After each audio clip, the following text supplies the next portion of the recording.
I never thought I'd be standing in a courtroom watching the person I spent 7 years building a life with look at me like I was a stranger. But that's exactly where I found myself after my fiancé decided that 3 million followers were worth more than a soul. It started with a single viral clip, a moment of genuine laughter between us that she edited into a relationship goals video, and it ended with her stage managing our entire lives until I wasn't her partner anymore.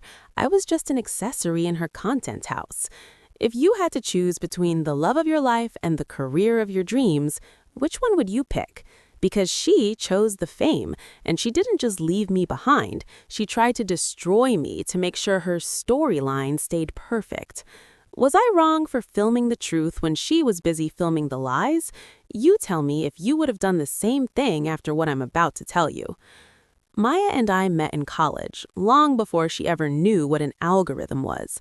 We were the couple that everyone thought was it, the ones who would get married in a backyard ceremony, have 3 kids, and grow old in a house filled with books and messy memories.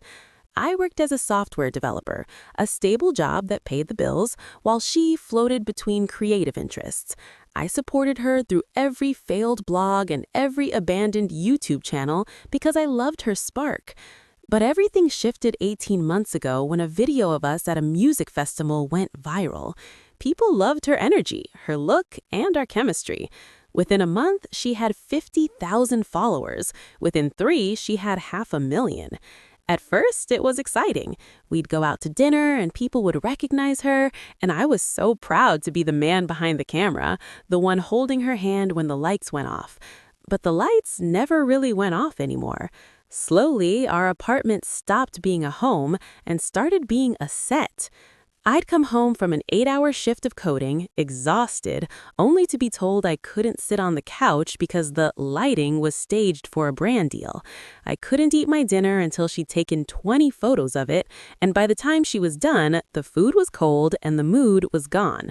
Every room in our house was repainted to match her aesthetic. The kitchen, which used to be a place of warmth where we cooked pasta and drank cheap wine, was transformed into a sterile white marble studio for her healthy morning routine vlogs. I remember one specific night when I tried to surprise her with a home-cooked meal for our 6th anniversary. I had spent hours making her favorite lasagna. When she walked in, she didn't hug me or smell the food. She immediately reached for her ring light, looked at the table, and sighed with genuine disappointment because the red sauce didn't pop against the new table settings. I sat there in silence as she recorded a 5-minute segment pretending she had helped cook it, smiling at the camera with a fake glow, while I was relegated to being the silent sous chef in the background. But the real turning point was when she started scripting our conversations. We'd be lying in bed, and she'd suddenly sit up, fix her hair, and say, "Hey, can you say that thing again about how much you love me? But try to look more emotional. I need it for the vlog." When I told her it felt fake, she'd get this cold look in her eyes and tell me I didn't understand the business. She started hanging out with other influencers, people who lived for the drama and the clout, and suddenly I wasn't enough. I was too boring for her brand. She needed a narrative arc, and apparently a happy, stable relationship didn't get enough clicks. She began attending these high-profile creator retreats, where the only rule was that everything had to be documented. I went once thinking it would be a vacation, but it was a nightmare. I watched grown adults spend 4 hours trying to capture a 10-second transition video.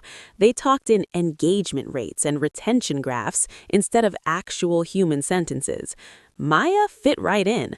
She began adopting their vocabulary, their mannerisms, and even their manufactured scandals. She started suggesting that maybe we should have a public argument to boost our stats because drama sells. I told her that our private life was the only thing I had left that felt real, but she just looked at me like I was a glitch in her software. The day she proposed to me, yes, she proposed to me, I thought things were changing. I thought she was choosing us. It was a sunset setup on a private beach, absolutely breathtaking. I said yes with tears in my eyes, thinking we were finally getting back to reality. Then I saw the 3 cameramen hiding in the bushes. The entire proposal was a sponsored event for a jewelry brand. She hadn't even kicked out the ring. The brand had sent it along with a list of talking points she needed to mention in the caption. That night, instead of celebrating, she spent 4 hours editing the footage, while I sat on the balcony of our hotel room, looking at the ring and wondering if anything in my life was real anymore. It wasn't a symbol of commitment, it was a tax-deductible business expense. I realized then that I wasn't her fiancé, I was her co-star, and my contract was up for renewal. Things went from bad to worse when she met Liam, a fellow fitness influencer with a massive following and a reputation for being a homewrecker. They started collaborating constantly. I told her it was just for the views, that their fans shipped them, and it drove engagement through the roof. I tried to be the supportive fiancé, but I started seeing things. Messages on her phone at 2 a.m., her coming home smelling like a cologne I didn't own, and the way she talked about him with a glint in her eyes that she used to have for me. They would film gym challenges that looked more like softcore adult content than a workout. When I confronted her, she didn't apologize. She laughed. She told me that shipping was a multi-million-dollar industry and that if I couldn't handle the heat, I should get out of the kitchen. She actually told me that our engagement was stale content and that the fans wanted a breakup scandal. She started bringing Liam over to our apartment when I was at work, using our bedroom, my safe space, to film couples pranks with him. I found his protein shaker on my nightstand, his sweat on my gym mats, and Maya's lies in every sentence she spoke. She began gaslighting me, telling me I was being insecure and unsupportive of her career growth. She told her friends I was stifling her creativity and that I was jealous of her success. It was a calculated campaign to isolate me. I realized then that she wasn't just losing her way, she was gone. The person I loved had been replaced by a persona that lived for the dopamine hit of a notification. She started posting cryptic stories about toxic energy and finding her worth, clearly painting me as the villain to her millions of followers. My DMs were flooded with hate from teenagers I'd never met, calling me a loser and telling me Maya deserved better. She was setting the stage to dump me and pivot to Liam for the ultimate power couple reveal. She even went as far as to buy bot comments that would bash me on our shared photos, creating a false consensus that the public wanted us to break up. It was psychological warfare disguised as digital marketing. So that's the situation I was in. I was watching my 7-year relationship be dismantled for the sake of a trend, and I was being framed as the bad guy in a story I never asked to be in. I had to make a choice. Do I leave quietly and let her ruin my reputation, or do I show the world who she really is? Before I tell you what happened next and how I blew her entire career apart with one single file, I want you to pause and comment below. What would you have done in my shoes? Would you have walked away with your dignity, or would you have made sure the truth came out no matter the cost? I decided that if she wanted to live her life on camera, I would give her exactly what she wanted. I knew her passwords, and I knew she'd been recording everything, not just the perfect shots, but the raw footage where she was screaming at her assistants, mocking her fans, and planning the breakup with Liam while we were still engaged. I found a voice memo where she explicitly talked about how she needed to get rid of the dead weight, me, to hit her next 1-million-follower milestone. She even joked about how easy it would be to make her followers hate me by claiming I was verbally abusive. That was the final straw. She wasn't just leaving me, she was planning to destroy my entire future to protect her image. I spent the next 2 weeks quietly collecting data. I didn't just find the voice memos, I found the receipts for the fake engagement she bought, the emails with Liam discussing their launch date as a couple, and the countless videos she had deleted where she was being her true, ugly self. I saw clips of her throwing a tantrum because a flight attendant didn't recognize her, and videos of her mocking the very fans who sent her gifts, calling them pathetic loners while she laughed with her influencer circle. The night of her big brand launch party, where she was set to announce a massive deal and, as I suspected, her separation from me, I didn't show up as the grieving ex. I didn't show up at all. Instead, I waited until the moment she went live in front of hundreds of people and thousands more watching online. I didn't hack her. I just used the shared cloud account we'd used for years. I uploaded a behind-the-scenes montage. But it wasn't the polished kind.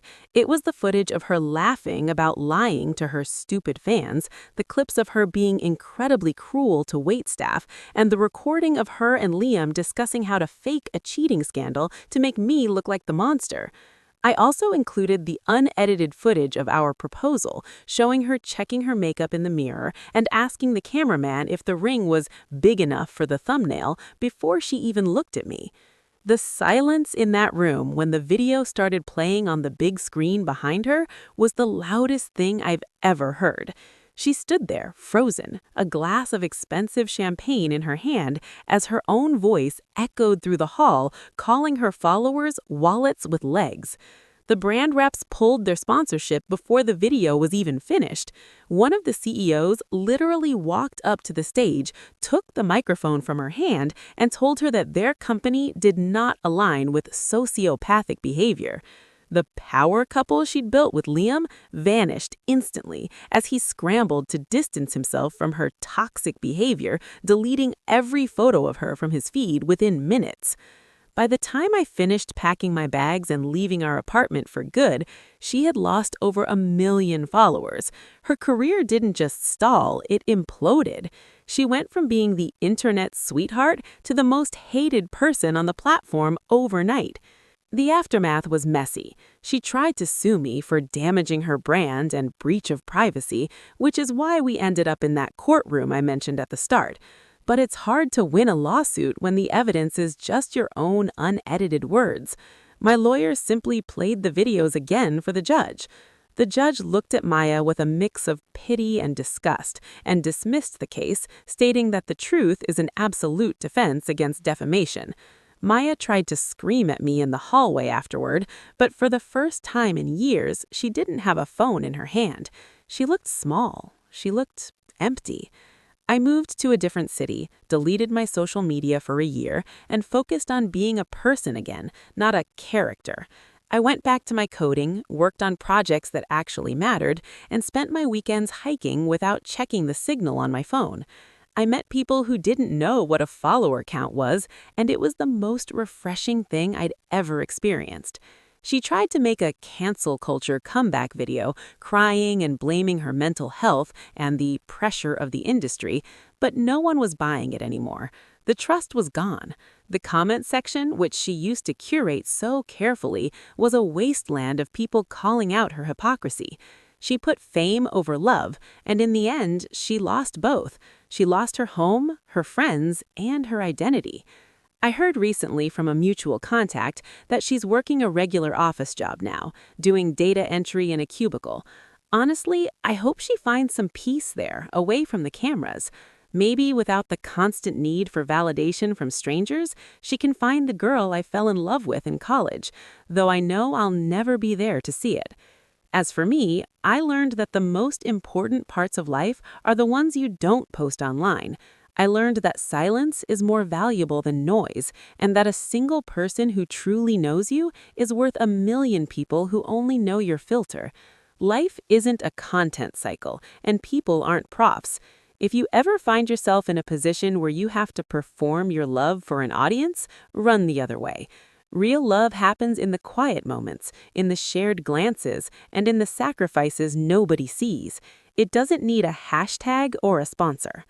Like this video if you were on my side and think she got what she deserved for trying to exploit our life together.